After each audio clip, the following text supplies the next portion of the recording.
Let's start with your strong mayor powers. For the first time this year, you had to use them. Was it, in your opinion, the right time, or why did you choose to use them now? Well, it's been 3 years, and I have chosen not to use them. However, when I saw the budget, and I spent 30 days looking at the budget, meeting with the CAO, meeting with staff, talking to some people in the community who I respect, there was no way I could present a budget that was going to hit 14% in a tax increase. So with a lot of work and a lot of diligence, I could have went in, I could have increased revenues, I could have, like from Blue Water Power, I could have done this, I could have done that. I didn't do that. I focused on the fact that we are a debt-free city just this year. And the police board wants $92 million. Then you add in some of these other projects. And that's why I asked for a delay. I did not ask for deletion of the Brights Grove project, the library. We've already given $4 million. The $4 million that was promised from the federal government after the committee announced it doesn't seem to be there. The project is still missing the hard construction cost of servicing that project. So there's all those unanswered questions. So what I was trying to do was defer it to get some more information, some more answers. It is not tender ready, no matter what the proponents say. And if it does go to tender, you want everything ready there to be answered. Contractors aren't going to bid on something that doesn't have the detail you need to make a proper bid. So I looked at that, I thought about it long and hard for 30 days, but in the end, it became a very, very simple decision. I cannot present a 14% budget. I'm going to give strategic direction, and then it's up to council to respond to that strategic direction. Okay, so then we brought it down, as we mentioned, to 3.1%. And what are the main drivers behind that 3.1% increase? Well, that is basically the fixed costs of the city. We have contractual obligations with our employees. We have a $5 million deficit left over from last year. We have to eliminate that before we can even start. $5 million, that's probably the highest ever. A lot of that had to do with, I don't like the phrase so much, asset management. In other words, putting money back into the arena. I'll give you an example, Pat Stable Arena. I do not understand why council is not more focused on that than trying to buy new things. It could functionally fail at any day. It is in that sort of shape that it's deteriorated. It's an old building. It was built by volunteers back in the late 40s. Those issues are important. So it's renewing the community. My sense out of the council meeting yesterday is that there seems to be a group there that want to raise taxes, take it back up to 10 or 12%, that wants to go into debt. And again, the advantage of being debt-free is not just being able to say that to outside investors. It means that we're not spending that 15 cents on the dollar we were to the bankers back 21 years ago. We eliminated that, and that's why it's so hard to drive around the city right now. That money is going back into sewers and roads and all those other projects that we need, and parks, and into the things that keep the city renewed. Perfect. And the police services, as you mentioned, there was a big cost, but now yesterday during the meeting, they proposed a $25 million phase one approach. Do you see this as a compromise or as a way forward? Has anything transpired since yesterday when you asked them, all right, are you going to resubmit? Not in my view.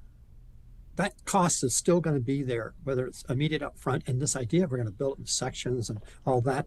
I can tell you, Marlon, I did not have one negative comment back from the public on the police station. And obviously they felt the pain because the public was saying, do with what you've got, fix it up, or make other plans and put money away. Do not put this on ourselves this year. And even when they talk, I hear it a couple of times, it's just a cup of coffee. Well, there's a lot of cup of coffees out there. And I'm determined to have a tax increase that's down in that 3% range. I could have went to zero like the mayor of Windsor did. I chose not to because it would mean cuts to services right across the board. And so the staff are going to be looking at that. They still got to come back with some suggestions on that 3%, a little bit beyond 3%. But in today's economic times, and I can tell you, I'm privy, unfortunately, to some of the turmoil economically in the community. You see, actually, I heard yesterday, it came up at the council meeting, the banks aren't lending in Windsor right now because of the tariff issue. And if you think about we supply so much to Windsor as it relates to the automobile sector and other sectors in this country as the Eastern energy hub. That's what I'm trying to protect the consumer. There's a big storm out there, and they need, and we use this famous phrase here in Sarnia, the little old lady on Brock Street. She's been there. My predecessor came up with her, Marcel Sadi, and she's still there. She could be like 200 years of age, still there. But the point of Marcel's direction on that was always think about that person. Think about what's happening to them, and can they afford a 12, 14% increase? And Yeah, there's a group out there that says, let's think about good things for Sarnia. I think about it every day, but I also think about the ability to pay and not putting that burden on this community. Right now, let's get through this storm. And if we need, with the new council in the future, to look at some additional investments, let's do it. Lots of good projects presented yesterday. If council wants to put them in, they better prioritize them and figure out how they're going to pay for them. And so I'll go through that debate with council, and then I'll make some decisions on what I may consider vetoing. And I have to say this is not dictatorial. It's the powers that the Premier gave us to move our communities forward, to continue to build housing that's affordable, and to keep our communities stable. And that's why I use those powers. 3 years not using them. This year, I did not have an option. It was too important not to have a massive tax increase. Let's talk about your veto power. So under the strong mayor system, council has a 30-day window to amend the budget, and you hold the veto power, and you can use that at any time there.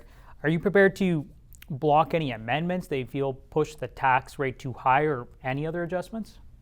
I'm not going to prejudge, but I put my heart and soul into that budget that came with it, the 3.3% increase, by making some tough decisions personally. I will wait and judge accordingly as we go through this. If I think we're heading down the road of debt again, which is, again, it's like a boa constrictor, because you look at the federal government right now, they're spending more money on their interest payments than on frontline services. I don't want us to be back in that position, but I will judge each amendment. And I will say on the police, that is not just, it's still accepting in the long term a $92 million debt. It's probably going to be $120 million debt, which means the city cannot do a lot of other things. Look, again, I want good things for this community, but I've got to bring the balance. And part of being in politics, which I wasn't picking up on yesterday, is making tough choices and not being popular in the moment. But I can tell you with a couple of these projects, if they're not disciplined and have fitness fiscal traits put on them, then they'll regret what is a good thing becomes a negative thing. And I've seen that with other projects that get out of control cost-wise, and then the public, it comes to the controversial project, and in the end, it doesn't benefit the community.